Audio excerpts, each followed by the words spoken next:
Assalamualaikum warahmatullahi wabarakatuh. Good afternoon, everyone. Welcome to the third meeting of English for Pacific Coast. Alhamdulillahirrahmanirrahim. Hari ini kita bisa bersama-sama membahas materi ketiga daripada mata kuliah English for Pacific Purpose. Pada mata kuliah ini atau pada meeting ketiga ini, kita akan membahas the history of English for Pacific Purpose ya. Jadi, eh, sejarah daripada English for Specific Purpose ya, bagaimana sih perkembangan daripada English for Specific Purpose ini dari dulu sampai sekarang begitu. Sebelum kita membahas the history of English for Specific Purpose, let's start by basmalah. Bismillahirrahmanirrahim.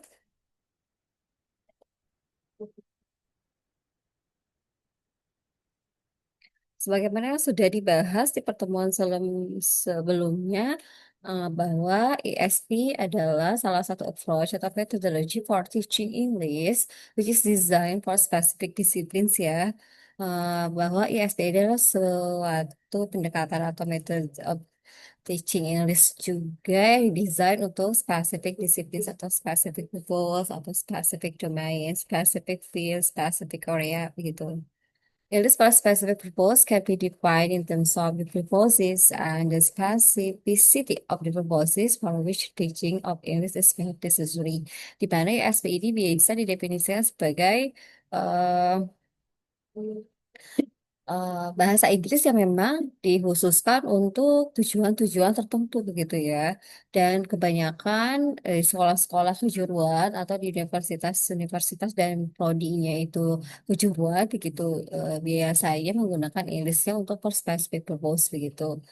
Nah, di sini juga it is designed for students who wish to learn how to design SB courses and programs in areas of specialization such as biasanya kebanyakan di SP ini diperuntukkan untuk siswa atau beberapa learners yang specialize ya. Contohnya untuk siswa yang memang dia di sekolah kejuruan hotel management atau juga business management, medical or legal English, civic engineering, English for tourism, English for science and technology. Nah, itu adalah beberapa sekolah atau kejuruan sekolah kejuruan yang memang mempunyai bahasa Inggris, mata pelajaran atau mata kuliah bahasa Inggris, tapi mata kuliah dan mata pelajaran bahasa Inggrisnya itu memang dikhususkan untuk achieve their goals dan juga achieve yang berkaitan dengan jurusannya begitu. Nah, seiring berjalannya waktu, sebenarnya ini ada beberapa growth of the SE ya. Yang pertama, yang pertama itu ada increase mobility of workforce and students ya. Nah, kenapa sih SP itu harus dipelajari begitu ya? Karena tadi bisa increase mobility of workforce and juga students ya. Jadi mobilitas kita itu bisa meningkat dengan kita mempelajari bahasa Inggris baik di dunia kerja maupun kita sebagai students. Jika di dunia kerja mungkin kita akan bertemu dengan orang-orang atau rekan kerja kita yang dari luar negeri atau menggunakan beberapa meeting yang menggunakan bahasa Inggris. Jika memang kita adalah student, pastinya kita bisa berkolaborasi dengan student luar negeri atau mungkin kita mendapatkan beasiswa atau short course ke luar negeri. Nah, sebenarnya SD juga bisa ya, gitu dipakai untuk support gitu. Dan juga ada lagi increase internalizations of commerce and trade ya, selain increase mobility juga having the ASI course itu bisa increase internalization and commerce and trade begitu ya. Nah, ada beberapa yang sebenarnya bisa juga meningkat, baik itu dari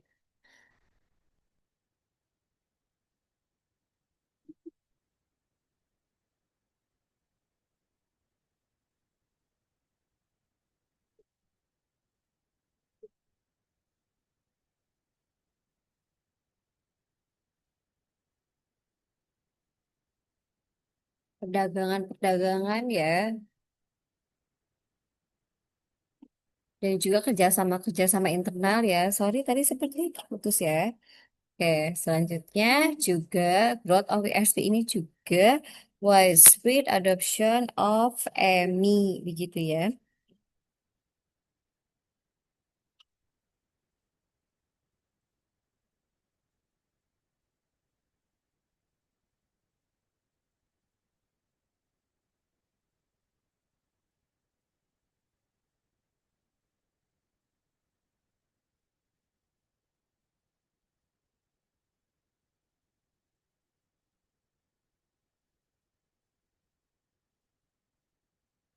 Halo tes tes. Eh, Apakah suara saya terdengar? Oke, hopefully ya.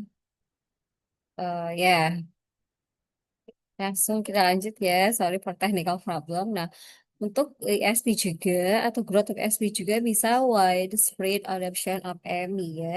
EMI ini bisa berarti English Medium Instruction atau untuk pendidikan juga begitu ya. Selain sebagai mobilitas kita di dunia kerja, juga bisa increase internalization dalam dunia perdagangan, juga bisa widespread adoption of MD atau English Medium Instruction, juga dominance of English as a lingua franca, begitu ya. Kenapa sih gitu? ESP ini menjadi perkembangannya begitu pesat ya tadi, karena beberapa alasan ini ya.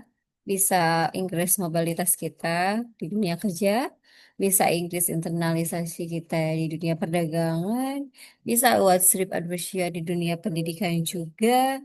Kemudian karena bahasa Inggris adalah sebagai lingua franca ya, dan memang lingua franca ya internasional atau di dunia ini memang masih bahasa Inggris begitu. Kemudian individual institutional views of SP pragmatic values ya, dan juga ESL teaching capabilities ability to deliver specialized language instruction. Nah, karena adanya beberapa perkembangan zaman yang berkaitan dengan ini semua, akhirnya ISP bertumbuh atau berkembang dengan pesat begitu karena zaman sekarang sudah beberapa hal atau beberapa kegiatan aktivitas begitu ya menggunakan bahasa Inggris begitu. Dan juga perkembangan teknologi mempengaruhi penggunaan bahasa Inggris begitu ya. Ada beberapa teknologi yang diproduksi daripada luar negeri dan eh, biasanya untuk memahami bagaimana penggunaannya pasti dijelaskan dengan bahasa Inggris lah begitu ya. Jadi itu akan berpengaruh juga begitu ya terhadap perkembangan bahasa Inggris. Nah, ini adalah timeline of the ESP ya. Sebenarnya berdasarkan dari Valtris dan Starfield ini, sebenarnya ada beberapa yang expert yang mengemukakan tentang timeline of the ESP ini. Cuman saya mengambil dari Valtris dan Starfield di mana membagi timelines history of the ESP ini menjadi 4 tahap ya. Yang pertama di early years, yaitu early years ini dari tahun 1962 until 1981 begitu ya. Nah, pada tahun ini atau di early years ini ya menjadi fokus daripada ISP-nya adalah best comes to rhetorical devices.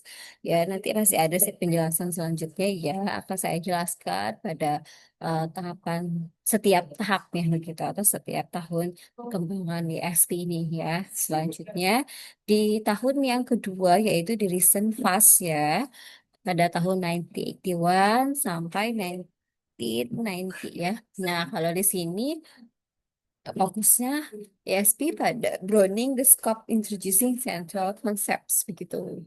Selanjutnya di modern era itu pada tahun 1990 sampai 2011 di mana di sini sudah masuk ke era modern ya. Di situ fokusnya adanya New International Journals, genre and corpus studies text center stage gitu. Dan di tahapan yang terakhir ada The Future. Nah, ini adalah dari tahun 2011 sampai sekarang begitu ya. Nah, Partridge dan Sarfield ini membagi histori atau timeline of the ESP ini menjadi 4 tahapan. Bagaimana sih sebenarnya perkembangan atau sejarah awalnya? Sebenarnya apa sih yang dipelajari di ESP pada tahun 1962 sampai dengan 1981? Mari kita lihat. Nah, ESP in the early years ya, katanya fokusnya terhadap from text-based accounts to rhetorical devices ya. Artinya apa? Di sini ada first priority text-based accounts ya. Initially register analysis was used in research to statistically measure and describe the frequency of sentence structure, lexis, and grammatical elements in text unique to disciplines such as English for Science and Technology. Nah, pada tahap awal perkembangan di SP ini sebenarnya awalnya katanya ya hanya menganalisa atau digunakan untuk measure and describe the frequency of sentence structure, hanya fokus kepada sentence structure saja, leksis dan juga grammatical elemen-elemen daripada gramatikal daripada sebuah teks begitu ya. Dan ESP pada perkembangan awal ini biasa biasanya ya. Namun hanya diperuntukkan untuk English for Science and Technology atau EST ya. Kemudian ada salah satu peneliti begitu ya, atau orang yang mempelopori begitu IS penggunaan ISP pada tahun 1962 ini adalah Barbers ya. Nah, dia itu meneliti tentang grammatical characteristic in academic text is prominently examples. Nah, ini contoh pertama kali ISP dikembangkan itu memang fokusnya masih tentang grammatical, sentence structure, leksis begitu ya.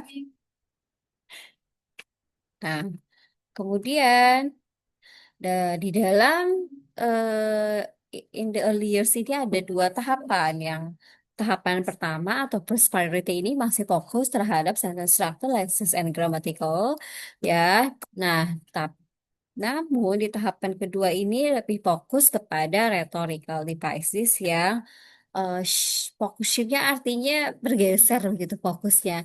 Yang tadinya dia hanya fokus terhadap sentence structure atau grammar dan juga leksis. Nah, sebenarnya beberapa ahli atau para peneliti ini eh, menyadari begitu ya, came to the conclusion that merely counting linguistic character was inadequate since failed to take into considerations nah, the communicative roles or objectives of language within a particular discourse community. Nah, para peneliti ini atau para pelopor ini seiring berjalannya waktu itu menyadari bahwa kalau kita hanya fokus di sentence structure saja atau leksis dan gramatikal itu tidak sesuai atau tidak cukup begitu inadequate ketika untuk digunakan pada masyarakat begitu ya.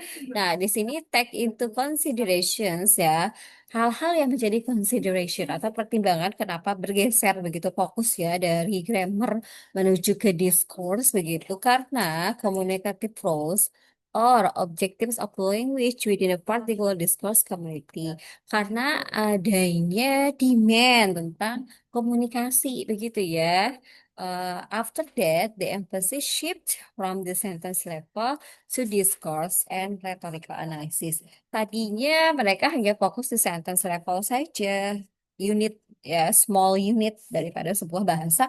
Sementara ketika seiring berjalannya waktu, mereka menyadari bahwa itu sebenarnya kurang sesuai, apalagi dikaitkan dengan komunikasi di lapangan atau di masyarakat begitu. Akhirnya mereka beralih ke discourse and rhetorical analysis begitu ya, menjadi yang lebih luas ruang lingkupnya ya. Artinya bukan hanya fokus on sentence structure, lexis atau grammar, tapi lebih fokus kepada rhetorical dan juga discourse-nya gitu. Karena discourse juga lebih besar daripada sentence begitu ya. Based on the context juga. Nah, this entail analyzing the connection between sentence to create cohesive text as well as the rhetorical process the sex appeal. This shift was a significant advancement in the subject that prepared the way for the subsequent focus on genre. genre analysis. It was influenced by the work of academics like John Wells. Nah, dengan beralihnya fokus menjadi PhD yang fokus on discourse, nah ini bisa menganalisa genre-genre atau teks-teks ya, types of text yang lebih luas lagi begitu. Dan ada expert yang mempelopori ya yang tadinya dari sentence level menjadi discourse sentence, yaitu si John Swells ini begitu. Dia mencoba terlebih dahulu bagaimana nih FP yang fokusnya on discourse gitu. Nah, itu pada tahun awal-awal begitu ya. Jadi pada tahun awal perkembangan di SP ini memang fokusnya belum terlalu banyak seperti sekarang. Mereka masih spesifik fokusnya untuk karena masih awal ya, jadi masih meraba-raba dan sesuai dengan perkembangan zaman. Biasanya memang pasti berkembang karena kebutuhan community juga. Ya, karena kalau misalnya kita hanya mempertahankan sesuatu dengan tidak mengikuti zaman, itu akan tertinggal. Kenapa USB sepesat ini? Karena sejatinya USB itu terus mengikuti perkembangan zaman, jadi diperbarui, di-revise gitu ya. Kemudian juga eh, dievaluasi begitu. Jadinya ada beberapa tahapan di XP sehingga menjadi pesat seperti sekarang. Untuk yang first early years ini memang hanya fokus di level sentence, grammatical, ya, sentence structure dan juga discourse genre analysis itu. Bagaimana di tahapan yang kedua? Untuk ESP in the recent past, yaitu pada tahun 1981 dan juga 1990, ya, ESP expand its reach beyond English for science and technology to include occupational fields like law and medicine between 1981 and 1990. It also introduced key ideas like genre analysis ya. Nah, pada awalnya ESP itu hanya untuk science and technology yang di tahun pertama tadi early years ya, karena sains dan teknologi kan berkembang pesat sehingga awalnya pada masa awal ISP itu hanya untuk purpose-nya for learning science and technology gitu. Tapi seiring berkembangnya zaman ternyata bahasa Inggris ini tidak hanya dibutuhkan for science and technology.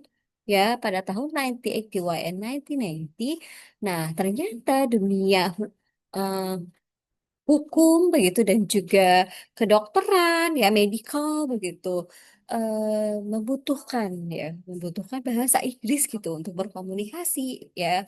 Nah, dan juga karena genre analisis ini sudah dipelopori di tahap kedua pada early years dan dilanjut di tahap recent fase ini begitu. Jadi fokusnya masih tetap genre analisis, tetapi beberapa fieldnya, areanya itu sudah masuk ke area medical dan juga hukum gitu ya pada tahun 1981 dan juga 1990 ini. Itu.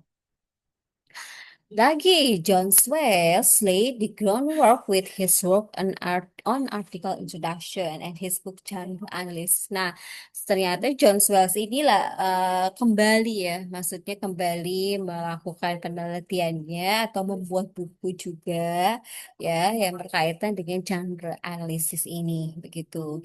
Additionally, there was an emphasis on particular topics at this time such as nah di sini juga pada tahun fase ini ada tambahan topik ya selain bertambahnya ESP field ke law and medical juga adanya penambahan topik yang berkaitan dengan requirements of parent teaching assistant and teacher preparations. Nah, dalam tahapan kedua itu sudah mulai berkembang dan memberikan persyaratan bagi yang ingin mengajari SP itu ya harus ada requirements of foreign teaching assistant dan preparation-nya begitu. Jadi tidak semua orang bisa mengajari SP ya, tapi ini juga mereka membuat requirements gitu for foreign teaching assistant and teacher preparation. Nah, di tahapan kedua ini ternyata sudah membicarakan sampai situ ya, sudah berkembangnya sampai situ begitu. Ada juga beberapa extending the scope atau extension beyond EST ya, atau English for Science Technology. ESP research now encompasses other professional domain in addition to its original focus on English for Science. Nah, sebenarnya original fokusnya itu hanya untuk science and teknologi awalnya ya. Karena kan yang paling banyak berkembang di dunia ini kan science and technology. Awalnya pada early years itu hanya English for specific science and technology. Tapi seiring berkembangnya zaman, ternyata research now encompasses other professional domains juga begitu. Jadi ada extension beyond EST, ada bukan ada kepanjangan, maksudnya ada perkembangan selanjutnya di luar English for Science Technology ya pada tahun 1981 dan 1990 ini. Selanjutnya incorporating other occupation. This will emphasize include disciplines like aviation, medicine, and law. Nah, pada tahapan ini juga tadi sudah dibahas a brief ya, adanya perkembangan English for specific purpose for medical dan juga for law dan juga aviation atau penerbangan begitu ya. Nah, penerbangan ini kan kaitannya biasanya dengan bisa juga dengan tourism begitu kan ya. Nah, bisa juga tentang public transportation atau apa nah itu ada di tahapan recent pass ini.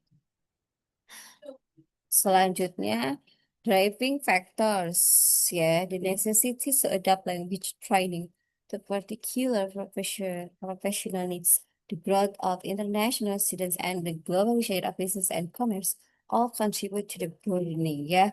Nah, ada beberapa faktor yang mendrive atau faktor pendorong lainnya. Kenapa di recent past atau tahapan sejarah perkembangan DST ini menjadi pesat di tahun kedua ini ya atau di tahun 1981 dan 1990 itu karena adanya faktor yang mendrive-nya. Salah satunya adalah adanya adaptasi language training to particular professional needs ya. Beberapa profesional pekerjaan atau beberapa field area atau domain itu ternyata membutuhkan bahasa Inggris ya dengan pertumbuhan international students, ada juga bisa pertukaran student, ada pertukaran bisnis, globalization bisnis, ada perkembangan perdagangan antar negara, antar benua begitu ya. Nah, itu kan membutuhkan bahasa Inggris sehingga pada akhirnya di tahun in the recent past ini terjadi banyak perkembangan ya begitu.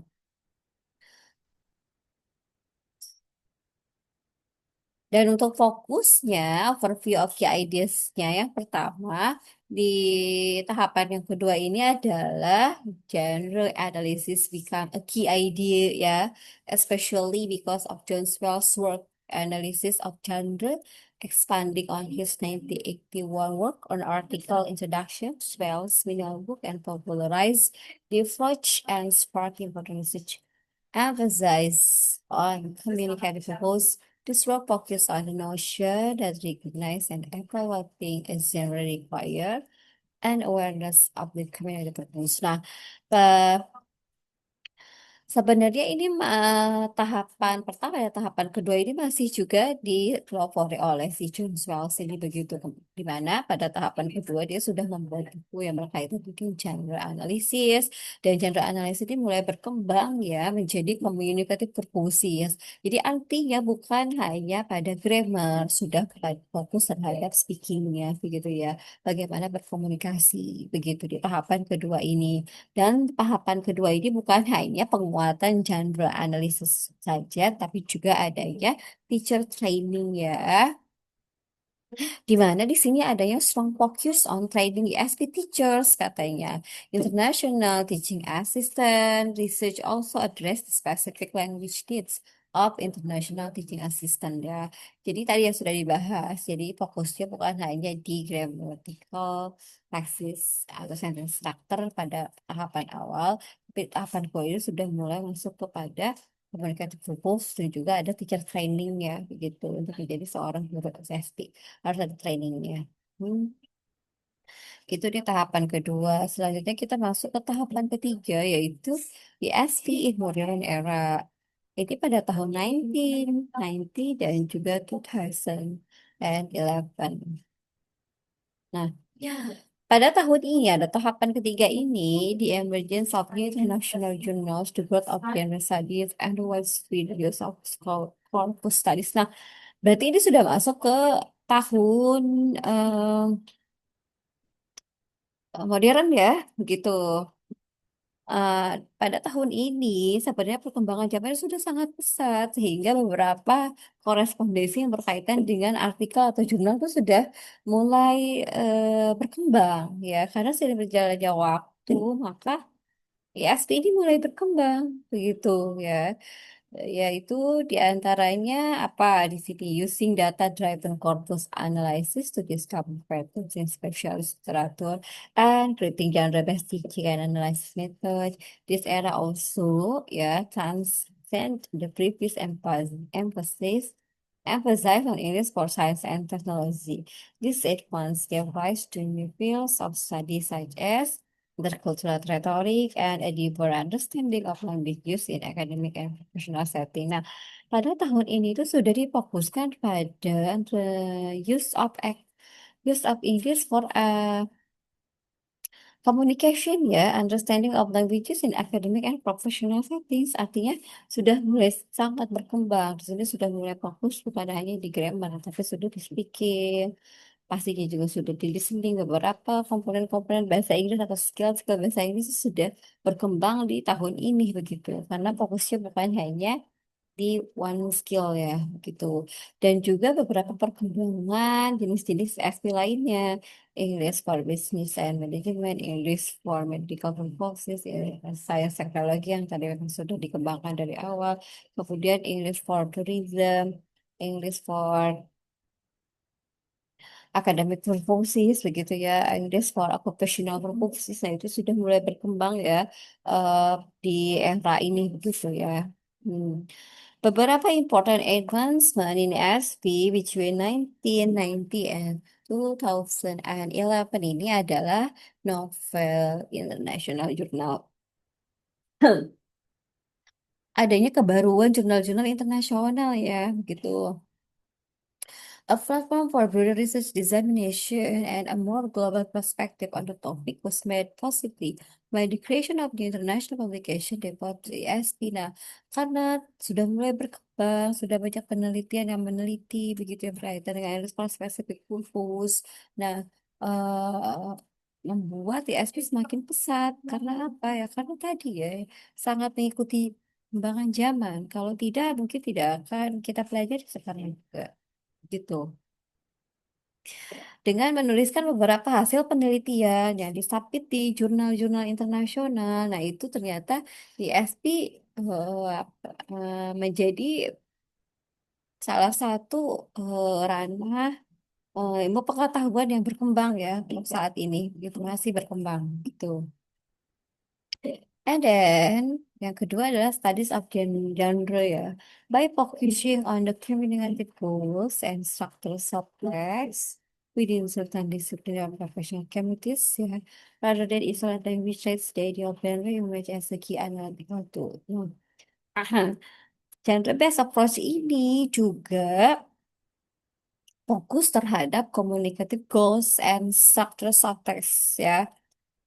Struktur of text itu berarti sudah masuk ke tahapan writing, grammar juga sama ya, dan juga komunikatif ini seperti speaking begitu. Nah, ternyata pada tahun ini katanya terbentuklah genre-based approach in English for specific purpose, which examine ya fokus terhadap rhetorical devices and structure such as rhetorical, typical, and particular genres gitu ya. Ternyata pada tahun ini itu sudah mulai berkembang ya, karena sudah adanya korespondensi, adanya penelitian berkaitan dengan ISP gitu. Selanjutnya ada ISP in the future ya, ini sorry ini double. Nah, berarti in the future ini dari tahun 2011 sampai sekarang. Ya, apa yang terjadi pada tahun 2011 sampai sekarang? Yang pertama, katanya expand scope. Nah, scope-nya lebih maju lagi atau lebih berkembang lagi ya. ESP today encompasses a wide range of disciplines, including for business purposes, English for medical purposes, English for legal purposes, and English for social purposes, in addition to its original purpose on science and technology ya. Tetap science and technology adalah original fokusnya ya. Tapi seiring bertambahnya zaman, bertambah pula expand scope-nya.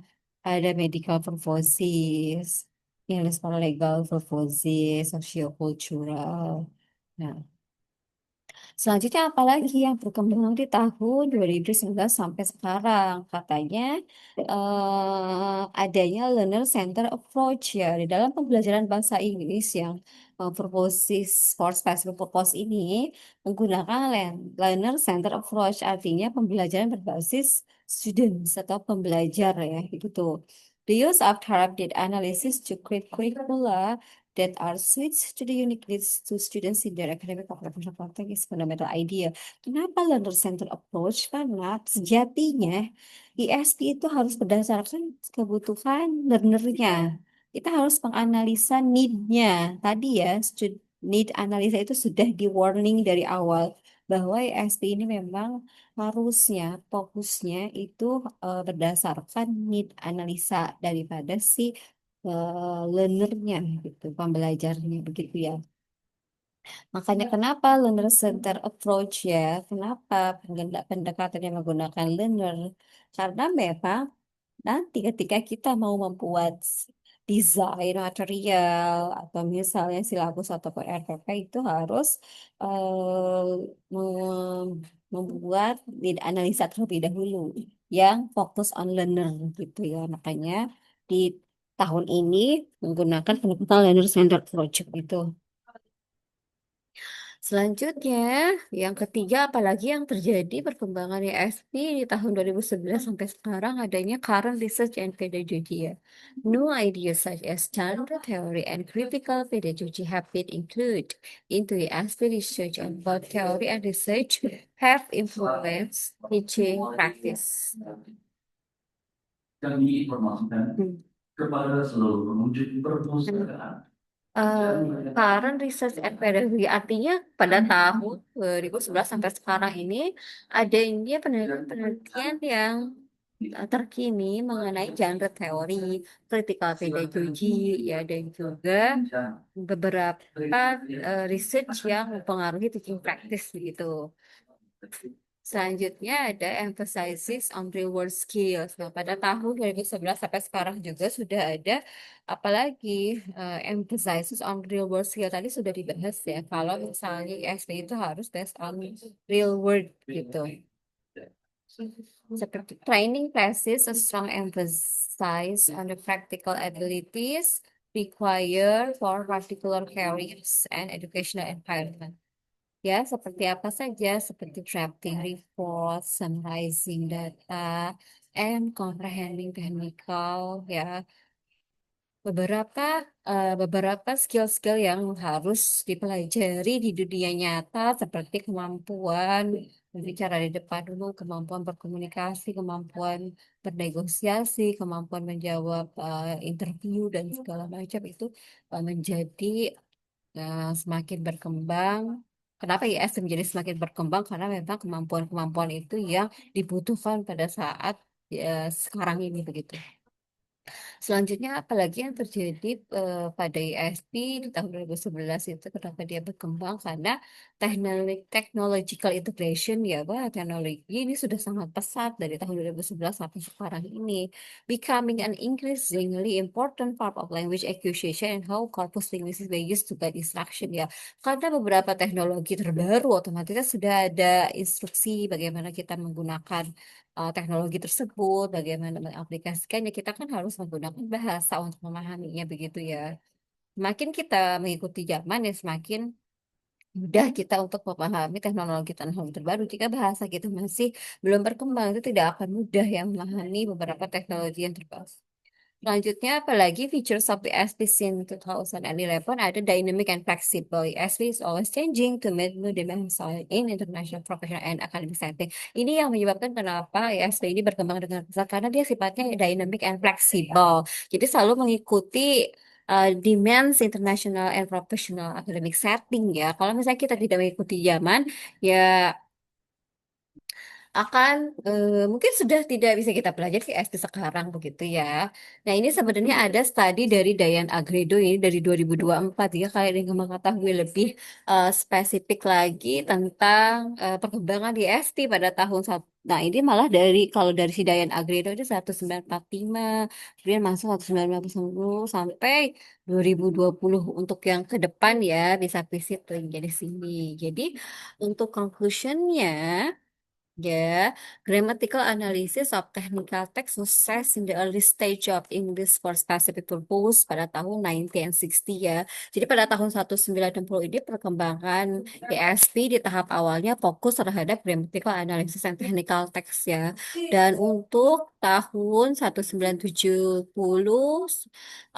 discourse analysis yang menjadi fokusnya dan juga by the end of the decade the materials development had gained popularity and the study of language usage rather than language form had strengthened. The movement consolidated in the 1960 and 1980. And the last 20 years have seen a boom in research, particularly in the global setting, where the journals and published volume papers have demonstrated growing significant ESP ya. Jadi dengan seiring berkembangnya zaman, ternyata ESP ini berkembang, bertumbuh. Kemudian beberapa field domain muncul karena eh, permintaan daripada community ya dari perkembangan zaman, perkembangan teknologi itu ya mempengaruhi begitu dan juga terjadinya kerjasama, kemudian juga apalagi banyak hal yang mempengaruhi kenapa IF ini menjadi berkembang karena dia selalu mengikuti zaman gitu. Ini adalah beberapa referensi yang bisa kalian dapatkan di Google Classroom ya. Untuk lebih jelasnya bisa nanti kita diskusi di Google Classroom. Thank you so much for today. Let's close by Hamdallah. Assalamualaikum warahmatullahi wabarakatuh.